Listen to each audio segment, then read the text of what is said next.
Another Georgia lawmaker, once arrested at the state capitol, is now running for Congress. State Senator Colton Moore threw his hat in the ring today for Georgia's 14th district, currently held by Marjorie Taylor Greene. Police arrested the Republican from Trenton earlier this year when he tried attending the governor's State of the State address. House Speaker John Burns had banned Moore from the floor over comments about the late House Speaker.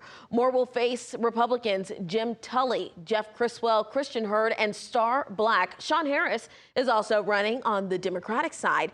Governor Brian Kemp will set a special election after Greene's last day. That's January 5th. And with just a few weeks left in her term, Greene is now going on the record with Atlanta News First. She blames the rift between her and President Donald Trump for dozens of threats on her life and her sons. She tells us after years of hurling insults and firebrand politics, she never wants to be on the other end again.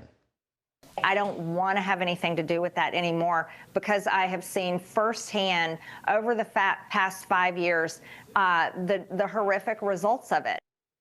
Greene says she does not plan to endorse a candidate for her seat.